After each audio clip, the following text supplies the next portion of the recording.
Bismillahirrahmanirrahim. Assalamualaikum warahmatullahi wabarakatuh. Alhamdulillah. Alhamdulillahi wassalatu wassalam ala rasulillah wa ala alihi wa ashabihi wa man walah. La hawla wa la quwwata illa billah. Amma ba'du. Anak-anakku sekalian, kelas 6 SD Islam Saribumi, kaifa halukum, bagaimana kabar anak-anak sekalian pada kesempatan yang berbahagia ini? Semoga anak-anak sekalian senantiasa diberi kesehatan oleh Allah Subhanahu wa taala. Anak-anak sekalian, materi kita pada hari ini adalah SKI, Sejarah Kebudayaan Islam.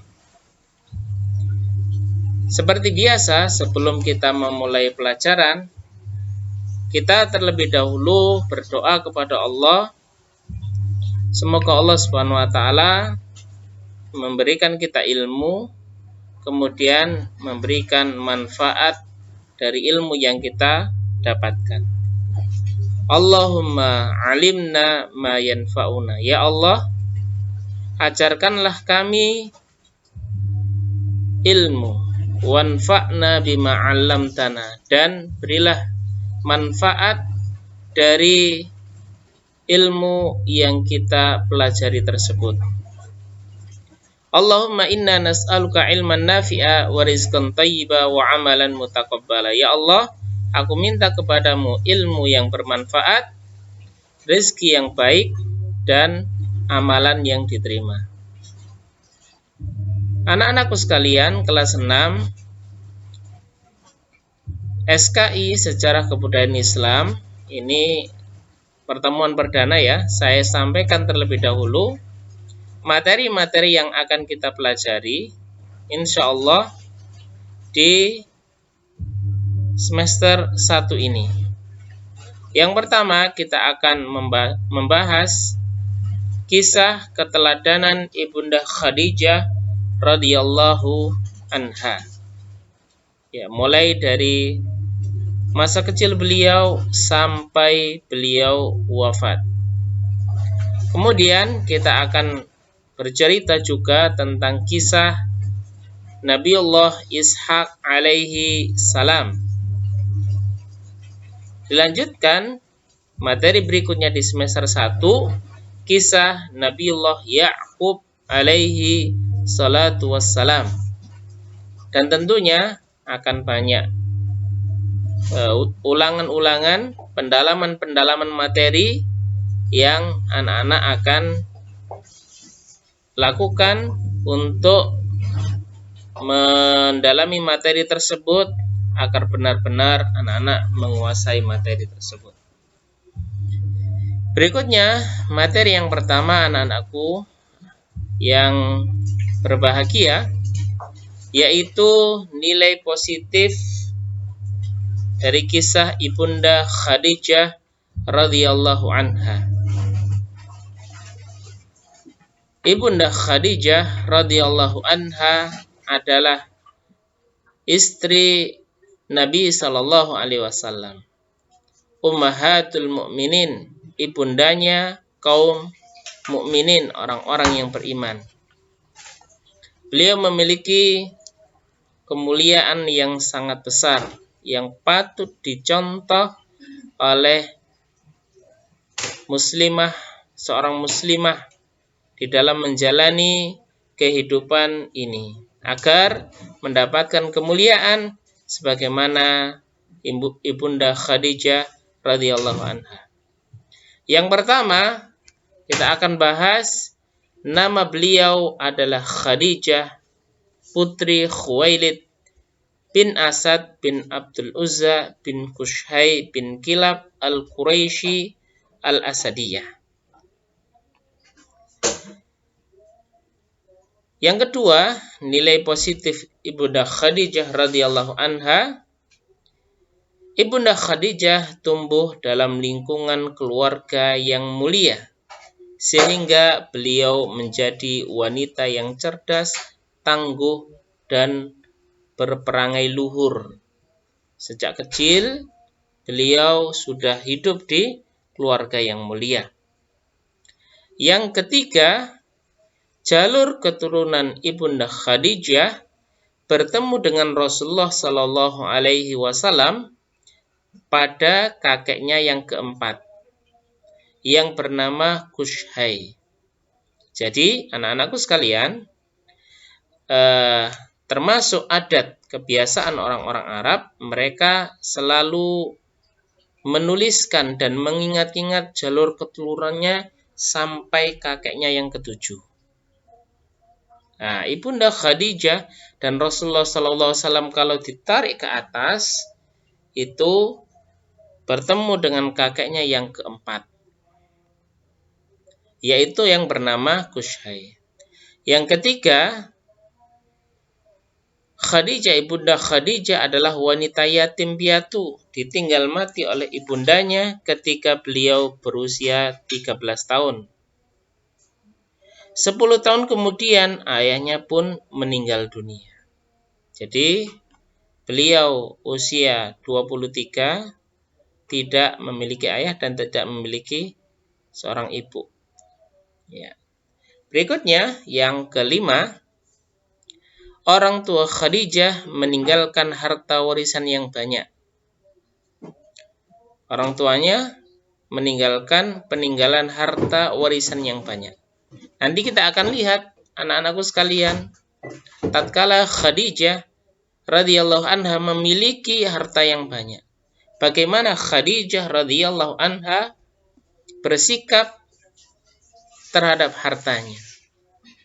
Apakah beliau berfoya-foya? Ataukah beliau bermalas-malasan?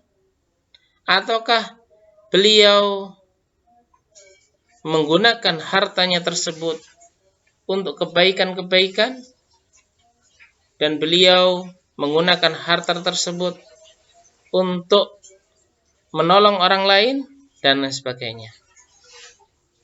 Kita lihat yang keenam, keadaan di atas, yaitu keadaan beliau memiliki harta yang banyak dari warisan orang tua, tidak menjadikan Khadijah hidup berfoya-foya dan menikmati kekayaan belaka, namun beliau hidup sederhana, bahkan mengambil alih perdagangan keluarga. Beliau tidak berfoya-foya, tidak menyombongkan diri, dan beliau melanjutkan usaha yang diwariskan oleh orang tua, yaitu berdagang. Masya Allah, ya, beliau tidak menghambur-hamburkan harta. Sebagaimana di pelajaran sebelumnya kita telah menjelaskan, termasuk sifat yang dilarang oleh Allah Subhanahu wa taala, mereka yaitu terperdaya dengan harta kekayaan. Kalau Ibunda Khadijah sejak kecil sudah hidup di lingkungan mulia, memiliki sifat yang mulia, ketika dewasa pun beliau memiliki akhlak yang mulia.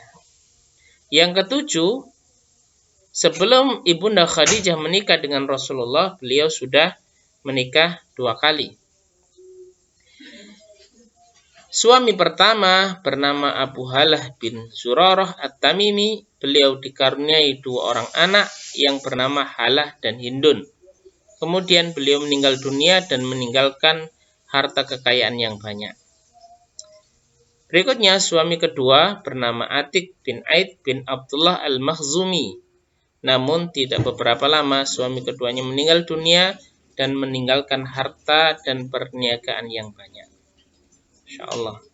Khadijah menjadi wanita terkaya di kalangan bangsa Quraisy. Sekali lagi, meskipun beliau orang yang paling kaya, wanita terkaya di kalangan bangsa Quraisy, beliau sekali lagi hidup sederhana, beliau suka membantu orang lain dan tidak memiliki sifat sombong dan angkuh. Nilai positif Ibunda Khadijah radhiyallahu anha berikutnya, beliau memiliki beberapa kemuliaan dan julukan yang diberikan oleh masyarakat Arab ketika itu. Memiliki julukan dan kemuliaan karena sifat dan perangai beliau yang luar biasa. Yang pertama, julukan yang beliau dapatkan, beliau sebagai Ratu Quraisy dan Ratu Mekah. Karena beliau memiliki keberhasilan dalam perdagangan dan sebagai wanita terkaya di kota Mekah ketika itu. Bahkan beliau memperkerjakan beberapa orang untuk membantu mereka di dalam mencari ma'isyah. Ya. Nanti kita akan jelaskan di pertemuan berikutnya bagaimana pertemuan Ibunda Khadijah radhiyallahu anha dengan Rasulullah Shallallahu alaihi wasallam melalui perantara pegawai Khadijah radhiyallahu anha. Kemudian julukan berikutnya yang dimiliki oleh Ibunda Khadijah radhiyallahu anha, beliau dijuluki oleh masyarakat Quraisy ketika itu, beliau mendapatkan julukan At-Thahirah. Anak-anak tahu nggak apa sih pengertian At-Thahirah itu? Ya, betul. At-Thahirah itu artinya bersih dan suci. Hal itu kenapa beliau dijuluki At-Thahirah yang artinya bersih dan suci? Beliau ternyata memiliki akhlak-akhlak yang mulia, yang jauh dari akhlak-akhlak tercela. Meskipun sekali lagi beliau memiliki fasilitas, beliau memiliki kesempatan seandainya mau hidup berfoya-foya atau menyombongkan diri. Tapi keadaan itu semuanya tidak sekalipun menjadikan beliau sombong atau berfoya-foya.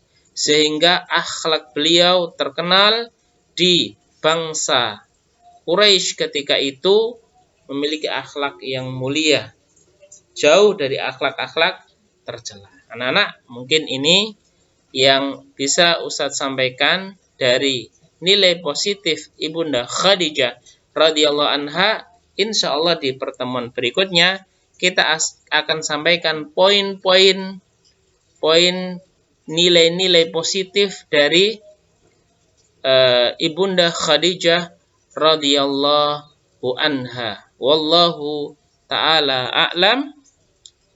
Kita akhiri dengan doa kafaratul majelis. Subhanaka Allahumma wa bihamdika asyhadu an la ilaha illa anta astaghfiruka wa atubu ilaik. Assalamualaikum warahmatullahi wabarakatuh.